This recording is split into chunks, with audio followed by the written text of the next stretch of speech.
پھر آپ اس کو غیر جانبداری کا نام کیسے دیں گے، اور وہ جو نگران سیٹ اپ کا تصور تھا اس کے اوپر کیسے وہ فٹ بیٹھے گا اور پورا اترے گا؟ دیکھیں، ایسی بھی کوئی بات نہیں ہے کہ جس میں آپ کہیں کہ جی نگراں وزیر اعظم کا وہ نام فائنل ہو چکا تھا. ہم نے پاکستان پیپلز پارٹی کا پہلے سے بڑا کلیئر موقع پایا جب میڈیا میں خبر چلی تھی 30 سال کو جو ہے وہ نگراں وزیر اعظم بنایا جا رہا ہے. پیپلز پارٹی بھی اس پہ ایگری ہو چکی ہے. پیپلز پارٹی نے اپنا موقف اس پہ دیا تھا کہ پی ایم ایل این کی طرف سے ہمیں کوئی ساغدار صاحب کا نام جو ہے وہ نہیں ہے، نہ اس کے اوپر ڈسکشن ہوئی ہے اور نہیں ہم نے اس کو ہاں کی ہے. اس کے اوپر ایک بڑا کلیئر موقف تھا. اور مختلف چینل سے تو، اور ایک کریڈیبل چینل تو ایسے بھی تھے جنہوں نے کہا کہ دبئی میٹنگ ہو چکی ہے، پیپلز پارٹی ایگری ہو چکی ہے اور نام فائنل ہو چکا ہے. جو کہ دبئی میں میٹنگ ہوئی تھی اور نہ کوئی نام ڈسکس ہوا تھا اور نہ کوئی فائنل ہوا تھا. ہماری 3 رکنی کمیٹی بنی تھی جس میں ہماری یوسف رضوانی صاحب ہیں، جس میں خورشید شاہ صاحب ہیں، نوید قمر صاحب ہیں، جو حکومت کے جو اتحادی جماعت جو ہے mainly P M L N کے ساتھ جو اس کے اوپر جو ہے وہ نگراں حکومت پہ جو ہے وہ بات چیت کریں. ایسا کوئی نہیں ہے کہ آپ کہیں کہ جی پارٹیوں سے نام لیے گئے اور ان کے شاید بھی کابینہ کے ممبران کے شامل کیے جائیں گے. ایسے نہیں ہے. ایک کیئر ٹیکر گورنمنٹ ہوگی جس میں میں سمجھتا ہوں کہ کوئی بھی ایسے سیاسی اس کا جو ہے وہ ممبرز نہیں ہوں گے، بلکہ ٹیکنوکریٹ ممبرز ہوں گے جن کو اپنے فیلڈ میں ایکسپیرینس ہوگا. اور یہ ہوگی میکسیمم جو ہے وہ 60 اور 90 ڈیز کے لیے. آپ فیصل کریم کنڈی صاحب یہ بات کہہ رہے ہیں کہ جو موجودہ سٹرکچر ہے اس میں سے لوگ نہیں ہوں گے، بلکہ یہ ایک ٹیکنوکریٹس کی حکومت ہوگی. ہم کائنڈ آف ٹیکنوکریٹس کہہ سکتے ہیں. ایسے لوگ نہیں ہوں گے جو اس وقت پارلیمنٹ میں موجود ہیں غالباً، یا کوئی الیکشن لڑیں گے، یا الیکشن جو ہے ان کا کوئی کلوز ریلیٹیو ان کا الیکشن لڑے گا اور وہ اس میں ہوں گے. تو جو کیئر ٹیکر کا وہ ہے اسی کے مطابق ہوگا. ایسا نہیں ہوگا کہ آپ آ کے پارلیمنٹ سے اٹھ کے آپ کہیں گے جی میں نے بھی کیئر ٹیکر میں شامل. ٹھیک ہے. اچھا، اب اس میں اکبر چترالی صاحب، آپ نے فیصل کریم کنڈی صاحب کی بات سنی، وہ بڑے واضح ہیں کہ ایک ٹیکنوکریٹ کی جو ہے وہ حکومت ہوگی.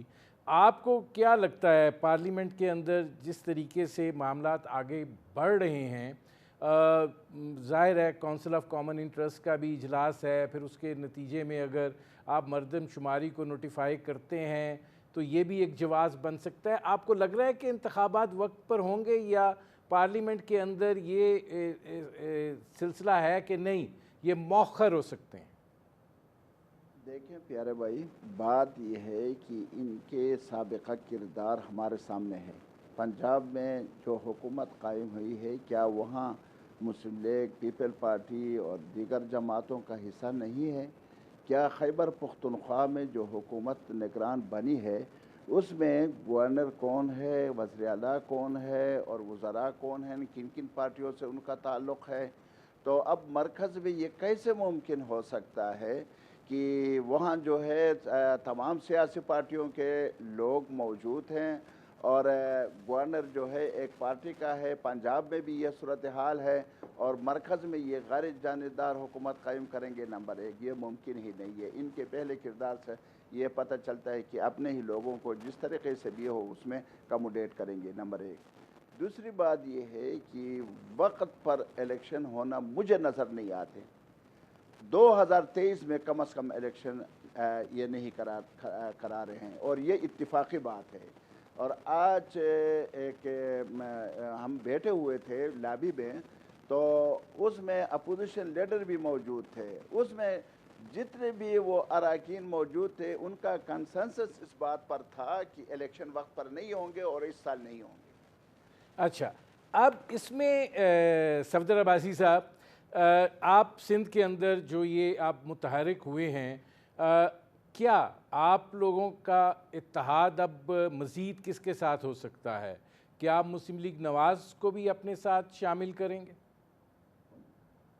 دیکھیں جی، اب نئی ریئلٹیز پیدا ہو رہی ہیں ندیم صاحب. ایک اس سے پہلے جب 2018 کے الیکشنز ہوئے تو اس کے اندر ایک یقیناً جو ہے نا ہر طرف ایک بڑے سیریس قسم کے آبجیکشن سے کسی کو کوئی سلیکٹڈ کہہ رہا تھا، کوئی دوسرے کو سلیکٹڈ کہہ رہا تھا. تو وہ سارے عمل کے اندر جو ہے نا ایک یقیناً 2018 کے الیکشن کے حوالے سے بڑے ایک سوالیہ نشان تھے. اس کے بعد یہ ووٹ آف نو کانفیڈنس آیا، نئی گورنمنٹ بنی تو تمام کے تمام اتحادی اکٹھے ہو گئے اور 13-14 پارٹیوں نے مل کے گورنمنٹ بنائی. جس سے میں نے کہا کہ جی ڈی اے واحد جماعت تھی جو کہ اپوزیشن میں بیٹھی. ہمارے 3 ممبرز تھے لیکن پھر بھی ہم نے اپوزیشن کی. اب جو ہے صورتحال ایک نئی ریئلٹیز ڈیولپ ہو رہی ہیں. یقیناً اس میں کوئی شک نہیں کہ کل پی ایم ایل این اور پیپلز پارٹی کوئی ایک دوسرے کے ساتھ نہیں ہوں گے. وہ یقیناً الیکشن لڑ رہے ہوں گے. مولانا اپنے جمعیت علماء اسلام ہے, ان کے بھی اپنے کریڈینشلز ہیں, وہ بھی الیکشن لڑ رہی ہوں گی. اس طرح سندھ کے اندر جو ہے نا جو ایک صورتحال پیدا ہوئی ہوئی, اس میں صرف پاکستان پیپلز پارٹی کی گورنمنٹ تھی. باقی تمام جماعتیں جتنی جو کہ اسمبلی کے اندر موجود تھیں, خاص طور پہ P T I, M Q M اور جی ڈی اے, وہ تمام کے تمام یونائٹڈ اپوزیشن کا حصہ تھے. اب آنے والی دنوں میں نئی ریئلٹیز پیدا ہو رہی ہیں, نئے انتخابات کی طرف ہم جا رہے ہیں, تو یقیناً جو ہے نا نئی الائنمنٹس بھی بن رہی ہیں. اور اس وقت جو ہے نا صورتحال جو سندھ میں مجھے نظر آ رہی ہے کہ پاکستان پیپلز پارٹی کی حکومت نے گزشتہ 15 سال کے اندر اتنی ڈویزو پالیسیز بنائی ہیں, اور اس وقت سندھ کے اندر اتنی برے حالات ہیں جس کے بارے میں تذکرہ آپ لوگ بھی کرتے رہتے ہیں. اس حوالے سے جو ہے نا ایسا محسوس ہو رہا ہے, نظر آ رہا ہے کہ مثلا جیسے گرینڈ ڈیموکریٹک الائنس میں تقریباً 5 جماعتوں کا اتحاد ہے, جس میں پی پی وکل بھی ہے, جس میں فنکشنل لیگ بھی ہے, جس میں نیشنل پیپلز پارٹی بھی ہے, جس میں کانپرس جماعتیں ایس یو پی اور قومی عوامی تحریک بھی موجود ہیں.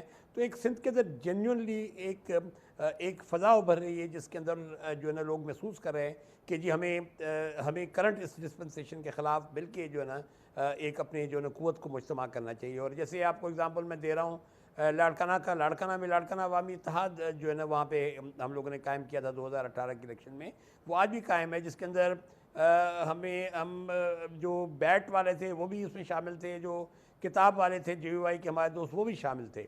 تو ہمارا اتحاد وہ بھی آج تک موجود ہے. حالانکہ جو امیر بخش بھٹو صاحب ہیں وہ پی ٹی آئی چھوڑ گئے ہیں, لیکن اس کے باوجود جو ہے نا وہ الائنس موجود ہے, اور اس کے اندر ہر قسم کی جو جماعتیں اس کے اندر شامل ہیں. تو میں سمجھتا ہوں کہ یہ ایک فضا بن رہی ہے سندھ کے اندر, جہاں ابھی مولانا صاحب تشریف لائے یہاں پہ. اب حالانکہ مولانا صاحب اتحاد ہی ہیں اس وقت گورنمنٹ کے اندر, لیکن وہ آئے تو انہوں نے جی ڈی اے کی بھی ہمارے دوستوں سے ملاقاتیں کی, اور کافی اچھی ہماری ان کے ساتھ ملاقاتیں رہی. تو میں سمجھتا ہوں کہ فضا بن رہی ہے. آگے کی طرف میں آتا ہوں صفدر بازی صاحب.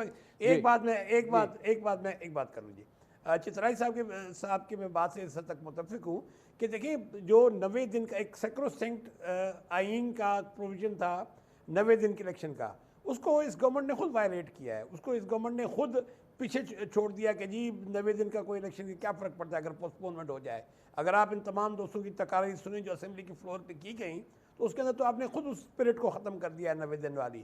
تو آگے جو ہے نا اگر کوئی پوسٹپونمنٹ ہوتی ہے, کوئی اور قوت اس کو پوسٹپون کرتی ہے, تو آپ کس طرح اس کو کہیں گے کریں گے. میں آتا ہوں. اچھا, اب اس میں فیصل کریم کنڈی صاحب یہ فرمائیے گا کہ استدلال یہ بھی پیش کیا جاتا ہے کہ جب پنجاب اور خیبر پختونخوا میں وقت پہ انتخابات نہیں ہوئے اور نظام زندگی چل رہا ہے اور سب کچھ ہو رہا ہے, فیصلے بھی ہو رہے ہیں, تو اسی طریقے سے مرکز میں بھی تھوڑا طوالت اختیار کر جائے اور معاشی طور پر جو ایک وجہ بیان کی جاتی ہے کہ استحکام پذیر ہو جائے, تو یہ کیوں ایک بڑا مستحکم سوچ پیدا ہو رہی ہے کہ انتخابات جو ہیں وہ 90 دن کے اندر نہیں ہونے جا رہے؟ دیکھیں نظیر صاحب, اس میں 2 چیزیں ہیں. جو پنجاب اور خیبر پختونخوا اسمبلی کی اور اس میں الیکشن تھی, تو پہلی بات تو یہ ہے کہ وہاں پر تو کوئی بھی پولیٹیکل پارٹی نے اپنا مائنڈ اپلائی نہیں کیا. سب کے پی ٹی آئی کے چیئرمین نے کہا کہ میں نے ایک فارمر آرمی چیف کے کہنے پر جو ہے وہ اسمبلی میں تحریر کی اپنی پارٹی کے طریقوں کی. کتنے اتحادی جماعتوں کے درمیان بھی اگر آپ دیکھیں تو چترائی صاحب کی اسٹیٹمنٹ دیکھیں, اور اگر آج آپ وہاں پر الیکشنز کرا لیتے اور آج قومی اسمبلی کا الیکشن اور کے پی اور سندھ میں الیکشن جو ہو رہا تھا وہ بھی چھوڑ دیں, آپ صرف قومی اسمبلی کا مجھے بتائیں کہ پنجاب کے وزیر اعلیٰ اور پختونخوا کے وزیر اعلیٰ اس کے اندر انٹرفیئر نہ کرتے. ماضی میں آپ نے دیکھا کہ پچھلی جب حکومت تھی اور جب ضمنی الیکشن ہو رہے تھے, الیکشن کمیشن کے کہنے کے باوجود بھی پرائم منسٹر وغیرہ سب کچھ ڈیولپمنٹ اسکیم سب کچھ ہر چیز ہوتی رہی. انہوں نے الیکشن کمیشن کو یہ نہیں سمجھا کہ یہ کوئی ہمیں کیا روک رہا ہے کیا ٹوک رہا ہے. تو آج جو بھی چیف منسٹر ہوتا تھا وہ ڈیفینیٹلی جو ہے خاص کر پنجاب کا اور جو ہے وہ اپنے اس میں دخل اندازی کرتا اور اپنے کینڈیڈیٹس کو جتواتا ہو, جس جماعت کا بھی ہوتا ہے, چاہے وہ اتحادی جماعت کا ہوتا ہے یا اپوزیشن کا ہوتا ہے. تو یہ چیزیں میں تو یہ کہتا ہوں کہ پاکستان میں ایک ایسا وہ ہونا چاہیے کہ ہم کشمیر اور گلگت بلتستان کا الیکشن بھی اپنے جنرل الیکشن کے ساتھ کریں, تاکہ وہاں پر بھی اگر آپ دیکھیں جب نارملی جب فیڈرل میں جو حکومت ہوتی ہے نارملی وہی ون کرتی ہے, جی بی میں بھی اور کشمیر میں. تو ہمیں چاہیے کہ ہم جی بی میں بھی اور کشمیر میں بھی الیکشن پاکستان کے ساتھ کریں تاکہ وہاں پر جو ہے پولیٹیکل پارٹیز جو الیکشن لڑ رہی ہیں تو وہاں پر بھی یہ چیزیں لڑیں. جیسے ایسی کوئی وہ چیز نہیں ہے, اور ان شاء اللہ تعالیٰ پیپلز پارٹی کا یہ موقف ہے کہ 60 دن یا میکسیمم 90 دن کے اندر الیکشن ہو. یہ پولیٹیکل جو انسیکیورٹی ہے جو بھی ہے وہ اس کا واحد حل نہیں. اس میں میں فیصل کریم کنڈی صاحب آتا ہوں ذرا. یہ چترالی صاحب یہ فرمائیے گا کہ فیصل کریم کنڈی صاحب کہہ رہے ہیں کہ پیپلز پارٹی کا موقف ہے. اب موقف میں اور یقین میں فرق ہوتا ہے. یہ بات کوئی برے سارے اقتدار پارٹی میں سے نہیں کہہ رہا کہ ہمیں یقین ہے کہ انتخابات جو ہیں وہ 90 دن کے اندر ہو جائیں گے. دیکھیں جی, حالات جو ہمارے سامنے ہیں, اور آپ نے دیکھا سپریم کورٹ کا فیصلہ اس میں آ گیا تھا. اگرچہ جماعت اسلامی اس بات پر ان کی پالیسی موقف یہ تھا کہ الیکشن سب کا ایک ہی دن ہونا ہے, اور یہ پاکستان کے مفاد میں ہے, قومی مفاد میں ہے, اور پنجاب اور سرحد کے لیے الیکشن کا علیحدہ ہونا اور ان کے لیے علیحدہ تاریخ مقرر ہونا یہ ملک کی مفاد میں نہیں ہے. اس حد تک تو ہم تھے ساتھ. لیکن سپریم کورٹ کا فیصلہ 14 مئی کا آنے کے بعد آپ نے دیکھ لیا کہ سپریم کورٹ کے فیصلے کو کیسے ہوا میں اڑایا گیا. اب کوئی اس کا نام ہی نہیں لے رہا کہ کس نے سپریم کورٹ کے فیصلے کی وائلیشن کی, اس کے خلاف کیا کارروائی ہوئی, جبکہ میڈیا میں اس وقت یہ بات اچھالی جا رہی تھی کہ فلاں کو نااہل کیا جا رہا ہے, کابینہ کو جو نااہل کیا جا رہا ہے, یہ ہو رہا ہے وہ ہو رہا ہے. لیکن کہاں اصل میں پاکستان میں یہ ہر ایک چیز ممکن ہے, اور جو ہمیں ناممکن نظر آتا ہے, جو ہمیں آئینی طور پر غیر آئینی ایک چیز نظر آتا ہے, وہ بھی آئینی بن جاتا ہے. اور یہاں نظریہ ضرورت جو ہے نا جی, وہ ہر سطح پر ابھی تک جاری اور ساری ہے. چترالی صاحب میرے پاس اب میرے پاس آخری 1.5 منٹ ہے. صفدر عباسی صاحب, آپ بڑے سیزنڈ پولیٹیشین ہیں, آپ کو کیا لگتا ہے چترالی صاحب کی جو بات ہے اس میں وزن ہے کہ معاملات جو ہیں نکل جائیں گے آگے؟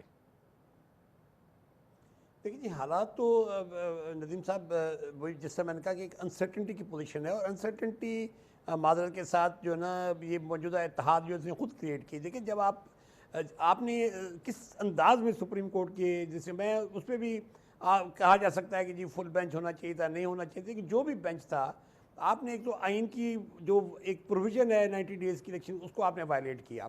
اس کے بعد جو سپریم کورٹ کے فیصلے کی وجہ سے آپ چڑھ دوڑے, آج آپ پارلیمنٹ سے باہر نکل جائیں گے, لیکن پارلیمنٹ میں کی ہوئی ہر لیڈر کی تقریر یہ دکھائی جائے گی ٹیلی ویژن کے اوپر کہ آپ نے کس طرح جو 90 دن کی الیکشن کا مذاق اڑایا. جب آپ نے اس کا مذاق اڑایا تو کیا آپ سمجھتے ہیں کہ آج آپ جب ڈیمانڈ کریں گے کہ جی 90 دن کے اندر الیکشن, یا تو حکومت خود ہی چاہتی ہے کہ جب 90 دن میں الیکشن نہ ہو تو اور بات ہے, لیکن کیا آپ ڈیمانڈ کر سکتے ہیں کہ جی آپ 90 دن کے اندر الیکشن کریں تقاریر کے بعد جو تقریر اسمبلی کے اندر ہوئی ہے. بہت شکریہ فیصل کریم کنڈی صاحب, بہت شکریہ مولانا عبدالاکبر چترالی صاحب, بہت شکریہ صفدر عباسی صاحب. ناظرین, وقت ہوا ہے ایک مختصر سے کمرشل بریک کا. جب بریک سے واپس آئیں گے تو بات کریں گے دہشت گردی کی صورتحال پر. ملتے ہیں اس وقفے کے بعد. Welcome back. ناظرین, پاکستان میں دہشت گردی کے واقعات میں تیزی کے ساتھ اضافہ ہوا ہے. اس دفعہ صورتحال ذرا تبدیل ہے اور دکھائی یہ دیتا ہے کہ تحریک طالبان پاکستان جو ہے اس نے بھی اپنی حکمت عملی جو ہے تبدیل کی ہے, اور اب صرف سیکیورٹی فورسز کے جو لوگ ہیں ان کو نشانہ بنایا جا رہا ہے. اس کے نتیجے میں ہماری قیمتی شہادتیں بھی ہو رہی ہیں, اور ظاہر ہے کہ یہ جانی نقصان جو ہے یہ ناقابل برداشت ہے. نوجوان افسر اور جوان جو ہیں ان کے ہم جسد خاکی اٹھا رہے ہیں, اور یہ معاملہ جو ہے یہ اس کی صورت میں اضافہ ہوتا چلا جا رہا ہے. اب ظاہر ہے کہ حالات اور واقعات افغانستان کے اندر جس نوعیت کے ہیں وہ بھی سب کے سامنے ہیں. افغانستان میں طالبان کی حکومت جو ہے وہ بھی زیادہ تر کابل تک کی محدود ہے, اور باقی پورا افغانستان جو ہے وہ جس طرح ہے اور جیسے ہے کی بنیاد پر چل رہا ہے. معاملات اگر یہیں تک رہتے تو ٹھیک تھا, لیکن جس طریقے سے حالات سے نبٹنے کی کوشش کی جا رہی ہے, اب تقاضا یہ لگتا ہے کہ کوئی سخت قدم جو ہے وہ اٹھانا پڑے گا. چاہے اس حوالے سے افغانستان کی حکومت جو ہے اس کو آگاہ کیا جانا چاہیے. امریکہ پاکستان کے ساتھ انسداد دہشت گردی میں تعاون کی بات تو کر رہا ہے, لیکن دیکھنا یہ ہے کہ کس طرح کا تعاون افغانستان سے وہ جا چکے ہیں، اور ظاہر ہے کہ ایک مرتبہ پھر وہ ایسی صورتحال پیچھے چھوڑ کر گئے ہیں جس نے مسائل کا ایک انبار پاکستان کے لیے پیدا کر دیا ہے، اور لگتا ہی ہے کہ پاکستان کا اصل امتحان جو ہے وہ اب شروع ہوا ہے۔ یہ وہ صورتحال ہے جس پر کریں گے بات۔ میرے ساتھ موجود ہیں ایاز وزیر صاحب، سابق سفارتکار افغانستان کے معاملات پر جو ہے گہری نظر رکھتے ہیں۔ ایاز وزیر صاحب، یہ جو دہشت گردی کے بڑھتے ہوئے یہ واقعات ہیں، اب یہ سلسلہ جو ہے اس کا تدارک تو ہونا ہے، لیکن افغانستان کی جو صورتحال ہے اس کے تناظر میں آپ کیا سمجھتے ہیں کہ اب ہمارے لیے آپشنز کیا ہیں؟ دیکھیے، ہماری پرابلم یہ ہے جو میں دیکھتا ہوں کہ ہمیں جب مسئلہ درپیش ہوتا ہے تو تب ہم بھاگتے ادھر ادھر کے کسی طرح اس مسئلے کو کنٹرول کیا جائے، سنبھالا جائے۔ پھر جب وہ ذرا تھوڑا سا سنبھل جاتا ہے پھر اس چیز کو ہم بھول جاتے ہیں، آگے چلتے ہیں، کیونکہ ہمارے اندرونی معاملات اتنے ہم سے خراب ہو گئے کہ ہمیں اصلی مسائل کی طرف توجہ کم ہی دینی پڑتی ہے۔ آپ کی دہشت گردی والا جو مسئلہ ہے، اس کو آپ ہمیشہ فائر فائٹنگ کی طرح ہینڈل کر رہے ہیں، وقتی طور پہ ہینڈل کر رہے ہیں، لانگ رن بیسس پہ آپ اس کا حل نہیں ڈھونڈ رہے۔ اگر لانگ رن بیسس پہ آپ اس کا حل ڈھونڈتے تو دہشت گردی کے وجوہات کی طرف چلے جاتے۔ کیا وجہ ہے کہ ملک کے اندر آپ کی دہشت گردی بجائے سکڑنے کے، ختم ہونے کے، پھیل رہی ہے؟ ایک وقت تھا جب آپ نے ضرب عضب کر لیا تو آپ کلیم کر رہے تھے کہ ہم نے اس کو جڑ سے اٹھا کے پھینک دیا، یا مار دیا، یا ان کو ملک سے اٹھا کے پھینک دیا۔ اب یہ دوبارہ کیوں آیا؟ اس کے وجوہات ہیں، اور ان وجوہات کے لیے میرا خیال ہے آپ کا یہ ٹائم بھی بہت کم ہے۔ اب اس میں ایاز وزیر صاحب سوال یہ ہے کہ میں نے آپ سے یہ پوچھا تھا کہ ٹھیک ہے اب یہ سلسلہ تو اس وقت دراز ہے، افغانستان کے ساتھ کئی دفعہ بات چیت ہوئی ہے، اس کا کوئی نتیجہ نہیں نکلا، وہ کوئی ذمہ داری اٹھانے کے لیے بھی دکھائی دیتا ہے کہ تیار نہیں ہے۔ اب ایسی صورتحال میں جب کہ ان کی زمین جو ہے وہ پاکستان کے خلاف استعمال ہو رہی ہے، وہاں پہ ان کو سینکچوریز دستیاب ہیں، تو پاکستان کے پاس پھر آپشن کیا رہ جاتا ہے؟ دیکھیں، آپ کے پاس سب سے بڑی آپشن یہ کہ ماشاءاللہ آپ کی بہت ہی طاقتور اور بہت ہی قابل فوج ہے جو بارڈر پہ موجود ہے، تو ہم یہ انشور کر لیں کہ بارڈر سے پرندہ بھی ادھر بغیر پاسپورٹ، بغیر ویزے کے نہ ادھر آئے نہ ادھر جائے۔ وہ ہم کر سکتے ہیں، اس کے لیے ہمیں کسی کی منت نہیں کرنی پڑتی ہے۔ ہم افغانستان کی کیوں منتیں کر لیں کہ آپ ہمارے دشمن کو جگہ نہ دیں؟ تو اگر ہمارے مخالف ہو جاتے ہیں یا کرتے ہیں تو پھر ہم کیا کریں گے؟ ہم اپنا دفاع نہیں کریں گے۔ صرف وہاں جا کے ان کو ٹھکانے پہ بمباری کرنے سے مسئلہ حل نہیں ہوتا۔ یہ پہلے بھی ہو چکا ہے۔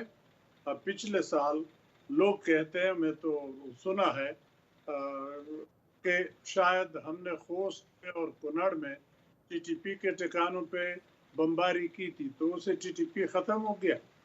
یا مثال ہمارے سامنے امریکہ کا ہے، 20 سال امریکہ اور نیٹو کی طاقتیں افغانستان میں لڑ رہے تھے تو انہوں نے ملیٹنسی ختم کر لی۔ طاقت ٹھیک ہے، آپ استعمال کر لیں، آپ اپنے دشمن کے خلاف فوجیں اس لیے رکھتی ہیں حکومتیں کہ اپنے دشمن کو نیست نابود کر لے، ختم کر لے۔ آپ کے فوج کا کام یہی ہے کہ دشمن کے دانت کٹے کر لے، لیکن حکومت کا پھر کام یہ ہوتا ہے، فوج ایک اس کا ادارہ ہے، فوج تو اپنا کام کرتے رہے، دفاع کرتے رہے، مار ان کو کھلاتے رہے، لیکن حکومت آپ ان کے ساتھ بات چیت کر لے، اور یہ بات چیت کے ذریعے ہی مسئلہ حل ہو سکتا ہے۔